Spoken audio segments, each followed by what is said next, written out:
Now we had the minority press conference now, or more a year no so. Yeah, they come and mention what here for. La menka said, so her budget na bana. Na expectations are very high because na Ghana for a share a new watch and this is a new government. So her said the about for a sea course or a chrome has say now her said the Nema a sea at the idea.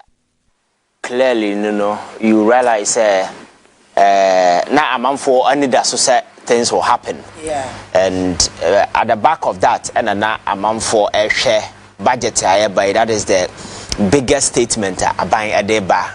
So far as this whole government is concerned, about first budget, na Ghana for a share ni mu the EBP a free budget to the maba.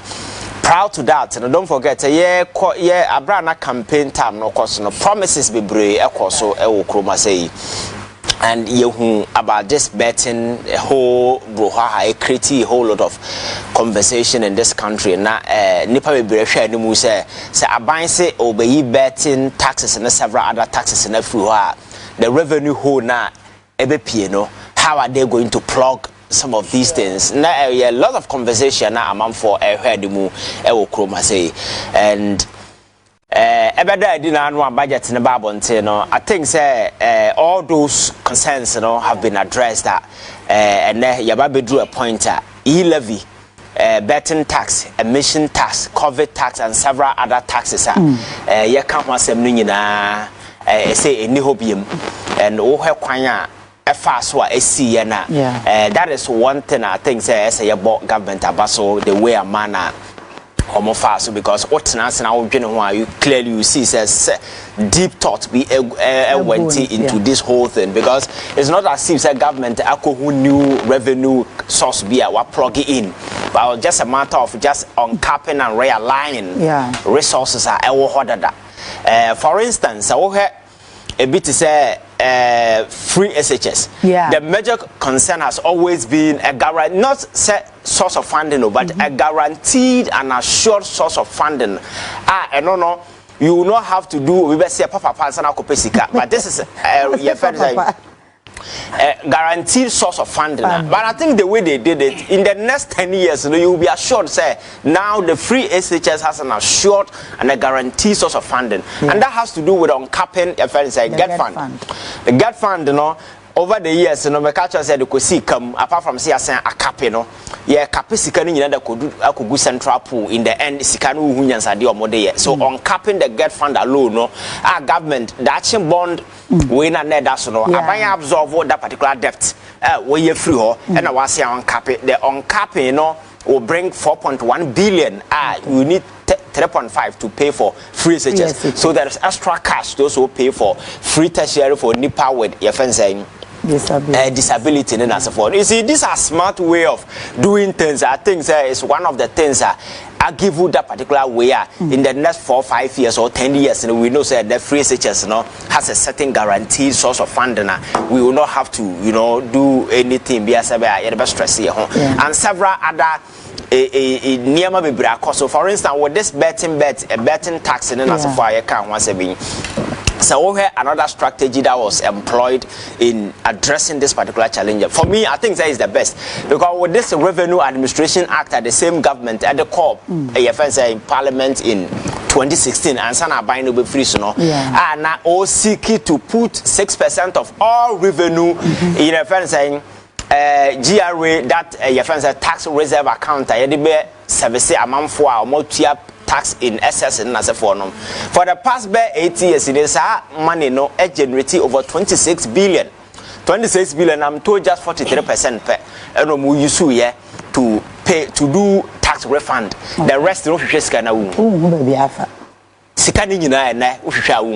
but you see, another strategy say that particular 5 events 6%, we cut it down to 4%. So we need that is extra 2%. 2% in a year will generate 3.8 billion.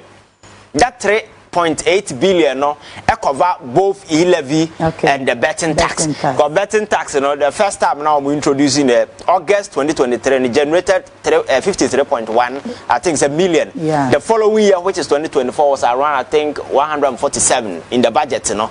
So two no kabuma is somewhere around 2.2 billion. Yeah. And you are having extra cash of 3.8 billion. Sasika no bi no yi ya odi kutu assemblyman for ka. Sasika no bi no monitor pad at the school for. Sasika no bi no monitor textbooks na so for. So you see that. So what's answer by your name ya? You don't have to stress yourself. It's just a matter of thinking and being smart. And I think these are some of the things that finance minister Timia ya yenyan ko ba bia nkopa bibia ma no atimi aboa ma some of these your friends saying sika na oka say or buy some of these projects. Now you know say there is a dedicated source of funding for some of these projects. But you see, we are talking about betting taxes that has been removed. But yeah, I think that we are losing picture on certain things that are very crucial. One has to do with debt. Our state institutions for instance, the state-owned enterprises, Cocoa Board, then as a forum, ECG, then as a forum, Cocoa Board at the 32 billion, ECG 68 billion, yeah, the IPP is $1.7 billion in all cities, Road Fund at the 5.7 billion. These are a car, a good or minus so. There's a controlling accountant general. Arrears are payable time, so say you cry somewhere around 65.7 billion. Says you cannot confirm free. And very interestingly now, I never remember me shame and say among 40 various districts in Nasafonum. Am I a contract? A contract to a tune of about 194 billion. With that commencement certificate, they expected the finance minister to pay that particular amount of money. No, is almost 95% of entire revenue. A year market for the year. So you see, it's a very dangerous kind of idea. Yet so, and Cecilia Monoka say Bank of Ghana is asking for 53 billion to recapitalize for a bailout. And yes, sir, and they have a negative equity. More they run their operations there. It means more liabilities not outrun all the asset that they have. This is Bank of Ghana. As any other country, be an private way and file for bankruptcy and also. But Ubi sounds like they see yet Kroma Addison. This is an institution and on a year in charge of monetary policies in Nasa for no or no and or file for bankruptcy near the state, no. But ye nya sika de kosi edan a besi na obu ho kontan kra odwe ne ho ayenye print sika at some point in time Bank of Ghana abadan printing press had print sika to finance reckless expenditure of government and ye. So I think that in as much as we are focusing on some of these betting near my incentive creating job opportunities and various programs are buying here while line is to know. I think that we also need to look at the other sector. But never come here me has to do with agriculture sector. But the last time we don't have a conversation, I was expecting say a per sector be go be massive booster agriculture. But the money earmarked for agriculture is some paltry amount. I don't know whether the major projects and the other way now ever are buying a year through how they acquire other institutions because me I believe say if there is any defense sector I bet me a boy amaya year who free baby is agriculture sector. I will be telling the government need to incentivize young people to go into a large scale mechanized farming. Okay. Rice production, poultry and those kind of stuff, you know. I understand government has a specific initiative for this. Yes, but you see, I think that agri sector now that boost, you know, or bring some of these things to forward a bit making sure say we produce what we are Kroma say no na yankofa over 240 enko other countries here ko import rice and asafo. I think these are some of the ingenuity we need to just sink into the whole operation. Sabaya able to put this whole country on course. Now mine let me run it. The mistakes of the past, you know, you can't repeat them. And Ghana will not forgive government. So we need to chart a new way of making sure say and yet me up put the economy on the right track, and by doing so no near my import from a bontin bebrebe you ever found crime be manufacture ye bi Kroma say. For instance, the last time I was telling you say Kroma why they need tomato Accra say So just imagine how we see tomato factory chrome ha. Now we cut down importer. Sika be na wunya, adwuma be na won't be create. You see, these are smart ways. For instance, rice farming. Amount of money the carbon take rice back chrome say no enye sika ketua. So if we were to cut down on some of these things, poultry. I know individual young people who are into poultry. One person over 7,000 birds in as for them. How do we do in such a way that government can even go into some kind of partnership with a lot of the young people coming out of school? Sabaya, about 5 people and as a bet me come as a group. No, or more around some of these poultry farms and as a form. I bet me I boost the economy to a certain extent. So I think there's here too a new agri sector. Now you make sure that investment in the agri sector no because that is the only way we can improve on this particular economy. So on the budget I think so far so good. I may not have enough this thing to say, but I think it's on track because the promises that were made to the people of this country, you know, it's like I need these taxes and through trust me.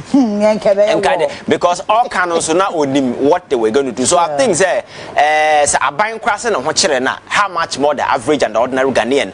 For instance, this levy because any tax regime, no, I'm sure say it should be underpinned by a rigorous economic transactions. So out of the profits, that is what you tax the people. But the levy, you know, many business, my sika from a bank to my wallet, you bet me wallet to a event says Sikano Bab and say you bet me. It doesn't make any sense. And we are talking about a government that at some point in time was preaching cashless society. We want to push the events a shift to soft money. Now soft money now what is this taxes in as for Burma? How do you expect people to, you know, some of these things? So I think that these are smart ways of ensuring that things will work. And so far so good. I think that things are on track. We just need to follow it and see how to play out. 2 minutes from minority and also enough. Oh, I mean, Adam, there are things that baby Hano. So I'm sure we don't even need to waste time on him because he is a betting tax and almost 1 year. In terms of debate, I don't want no, never mean an orgy and a papa an orgy. You see, these are, you know, sometimes politics, you know, we don't need to sink it so low. Sabaya, I'm for taking it serious. You see, you may be in opposition. You must be critical. You have the right. But you see, we've done our politics in such a way. Say, I didn't because I'm in opposition. I just have to find something negative about it. You know, sometimes some of these things and result in some of these useless comments because Obian himself. This particular bet, you know, has been an activation for, and the amount of money we are mentioning, there are figures out there to bat. So how dare you go out there and say, now when Titinipa, and some phone and now Motitiscan and I say one and not. So I think that some of these things should be disregarded. You see, we are on a course to build a country, irrespective. And country now you're building, no, it will take the collective might of us all, irrespective of how you stand across the political divide. NDC, MPP, yellow, green, whoever. So we need to find a way to enlist the collective might of all. You have every right to criticize and as well. But with this bet here through, Kroma was sitting on TV saying a whole lot of nasty stuff. But the same government was telling us you live in the other bet and they were going to take it away. So what is your problem? And they are not just removing some of the taxes. They've been able to plug the holes by realigning some of these resources. For instance, this Revenue Administration Act and a couple about 66% of all revenue. No, we had about 36 billion sitting in the account. I can move in a special prosecutor air chicken over rata form. No, got that particular money in just 43% per. And we use here to reimburse individuals or pay extra taxes. The rest of the money no anything gone waste. And somebody about who said, let me cut it to 4%. Now we use it to finance a lot of the projects here. What is your problem? Because the amount of money we are getting from that 2%, you know, is bigger than the entire levy and then the betting tax. So it's not as if we are creating a hole. There is a smart way we are creating just to ensure that these holes are filled. So what is this whole hula baloo about? Now you implement it. I think we need to just disregard these things. Solo? Yeah, that's the crow when say another books you do so. Say, see a church of what budget a year or share some of the year to Suviano. Yeah. Oba the finance minister at Yakutuga. After morning, you know, Sika, you see every year.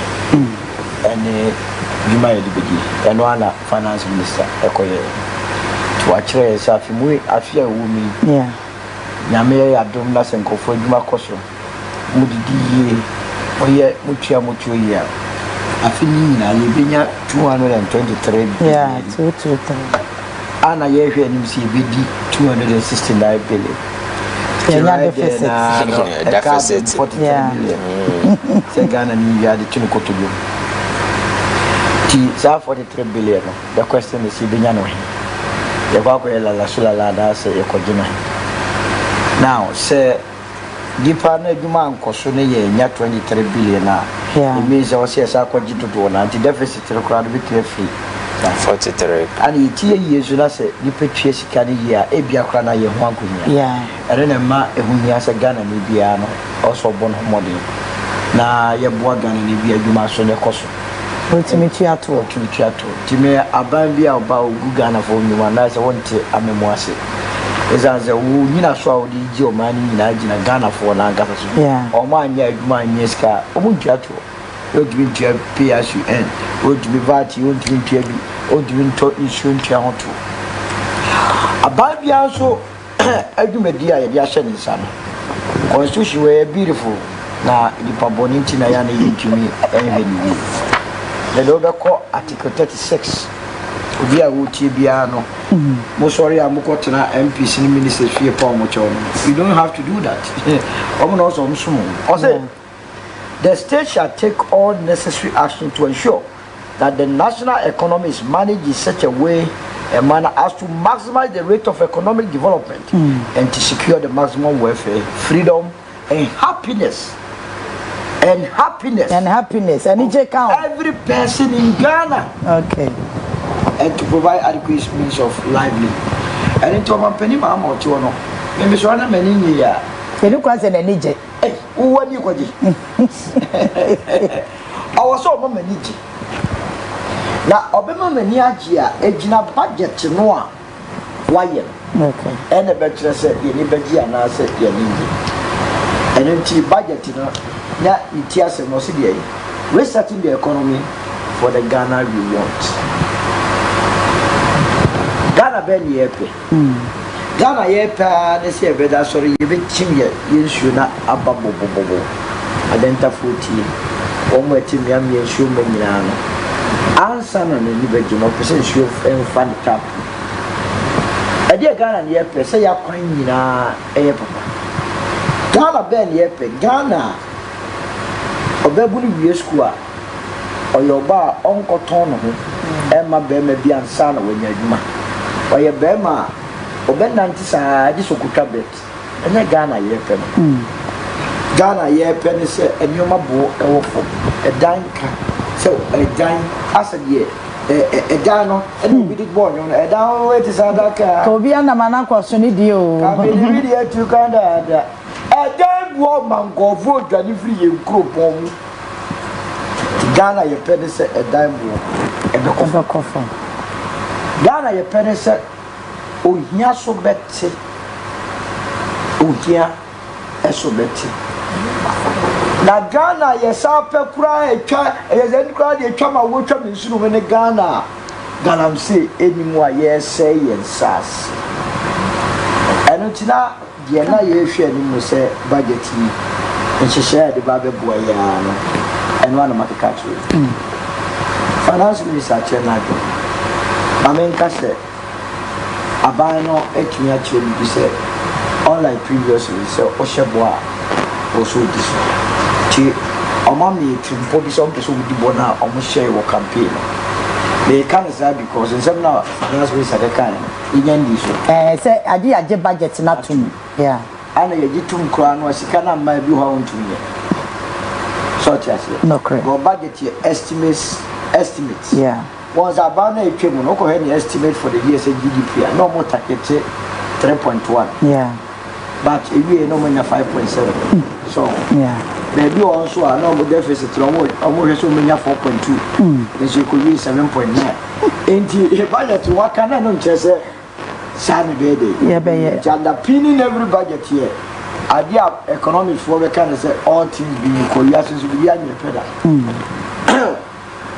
Ilabitas Omakaso be ye flow. Yeah. Omachiro meeting to be yes, as also the braco.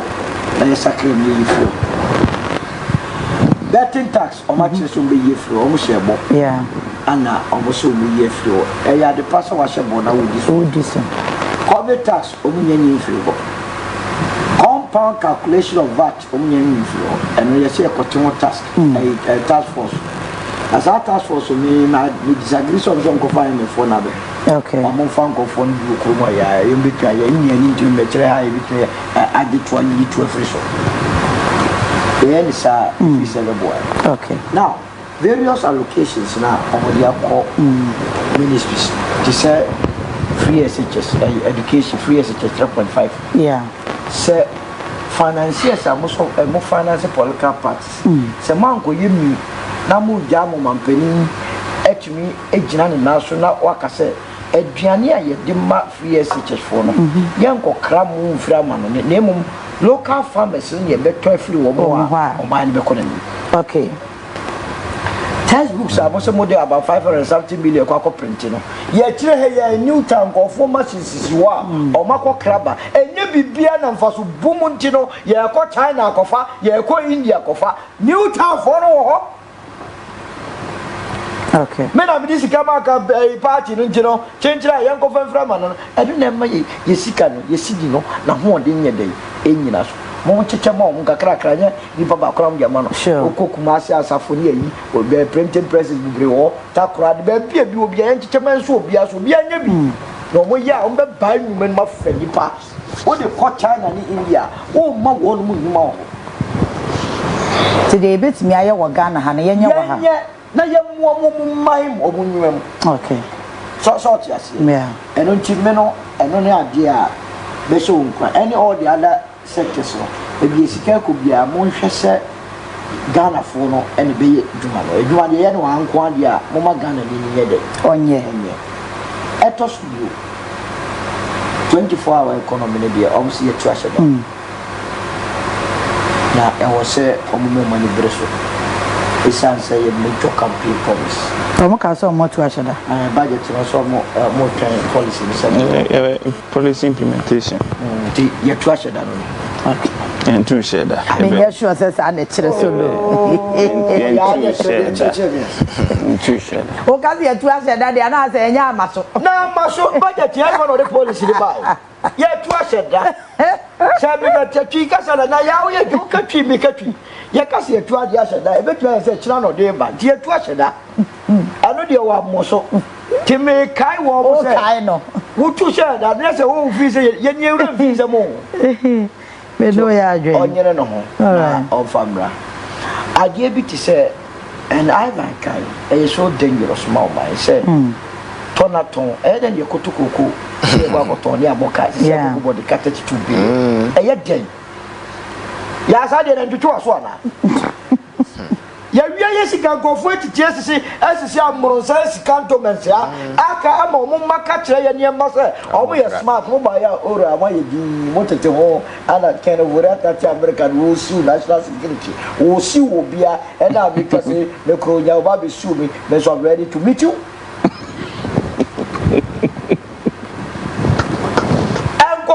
For mine sika adia wasa o musrem abeka kire se tole ton koko no obie ni wo ye koko kwani a otumi di ni koko kwa amano ne die tie bia o so de ba beton ma ban na ban so koton no amano ne nya safu na ko no ba beto o mo to dada ye di se adwa ya boka sa company ni si ho ye chi mu ni pa mu obia edidi no e chele okurum ha e fatan Electricity Company of Ghana, yet to the Sika Mamu, and the auto prepaid, Usika or ECG, as a time of the light mount, one also would dig up 68 billion. Now, what you want, sounds a movie. Our former chief executive board for the United Namo, and I was almost granting to I as I said, to be running business. Yan kwakra bra ya bra wa ban business what na run ya bokase esa so wa no kasa eni so kasa bio ADB Agricultural Development Bank useless bank take it for me good bank house abu bo say ye kokushin o mu ye de sika kokushin mo sa 2 billion ko ene na bi mo ko ro mo ko chani ADB ma besia wo ma mo de kwa koto enioma wo China Malaysia bank ni ndi say ADB Agricultural Development Bank e bia for ko no wa popo wo eni mu nyansa mo de ti wo akoya connection sa bank no any bank bia aban bia beba so select and free to house akwa ye ma loan da we are crazy as a nation me ko hoda timini wa mo e na me so on go je no to free jubilee house so you must be sick na don't nya Ghana ni na me all me give us that you are not serious, you don't deserve to be a bank, you must clear off. Me baba pay on the strength of my own business and my balance sheet, you know. Me come obi on one your business that by virtue of politics ti jubilee as a bet said ye maniska and this bank go to Kushima to Kusi koda all the state owned enterprises were section 2 omunya e kan kwa no dem enti ye be kosoa ama ma bokana e ka bebem because under no circumstance edena bedio abamba ya na ye the politician kwa kotran enye bibia na the politics and it for a reason because the moment I the politician kwa kotran no oba odi engofo no mo ye politics ne ka me ye nyina na ye campaign o da je tonto akọ ye minimum baba so wi achale hwema me a obe difficult so be ka se baby so the neutral for no ekotiro no manage ade ni na aboa ye ni enu ye koko sika oma pediso peso so sidia na ho ode nkofo o peso so anu a koko na ye di dollar kotoro nyai na president eye de ne ye kwa kotoko kwa frepia 4 cities mo sori afibia mo se makwa kobo bisia syndicated loans e wa amano ne chop krono nti na mo de akoji dollar ba be se ye kon arrange feed odi eni mo na je ne share obi a je ne share ye kotoko ko ni wi a ne asa koto abra ye betina raise cd bonds and say treasury ha ne de akotoko ko no ye de akoji dollar enkushin ye yi all right mesra o mo galamse no se rain fee chesi akọ forest na NDC for na replace MP before no no se ta no anuam yakoche dumo want e omna so dum one pe tene wo mi eni mo ye busuafo ebe feedback no awu shemu o mu tu cha se mo nti so dogo bi nwabe o mu tu inform gra o mo se o mo nya aka so mbe se Ghana no mbe se no sa no mo a share bo na ye wa MP a ne mamufo abane na abane so no mo twa ne su MP ni ti ho this has no I win MP asem na make your friends the bondi ma nko fa na aitwa na su o ma gunsa kura gudu so say one na say won sase was a national security taking interest na no ko tia speaker say we investigate speaker we investigate galam say wo galam say wo dum say dey go to crack here oh sanyu ma we bi na assure Ghana for the say they are ready say be ko ade friend galamsey and can we a fine case now the na no me twen chairman adwene si NDC chairman owo evaluate adwamoro dwura say constituency ya mfa nchamedin no wa evaluate adwamoro dwura constituency NDC chairman no ono say na ban na aba power tie say concession wa take can you imagine no de yiri edi ashe MMDC list so to koje no akutu o je ni yiri koye MCNS na say o say ye omu betu da me ma komta constituency wa kwa demonstration da evaluate dwura ho no ba elembele me ko organize on ko demonstration because this current lands and natural resource minister more than other places on dealing with Galamsey in his own constituency if he succeeds there that's the end okay because on one who no Galamsey ni cost daily serious yes say ma ye ku ye fast track ye wo asase so and ye te ho na ye pampa wo no okay and the budget na there omo beka say enyewa ni bi omu ede ye ewo for on to one am okay na better than ye na ke for yata be kuntu bible verses no Joe Jackson say no pen one nti na ni anye na say omo amta kotu bible bibia obunya media za for nko all right mo fa na say mo MPP makache mo say they in a state of confusion okay she won ko election lusu sa on ebi si damom party na gu enti nipa ne kasa o de ohu de walk na me cheko ikodo pompo ma wona me ya na young man your term position information ne was has one channel once ago monumental project betwa ka se kodo uko tira radio show na ye presenter ka radio officer ka bofo no bi chere ade ba ko pa uko ministry of works and housing eye monumental ene se wuni wona se ka se kodo pompo ma woni ade am sabesu neo omo me ade ba ko pe wo information ministry neo but try we are now sabe ka sa the Ghana no yeah they should be serious in life. Ele manu besi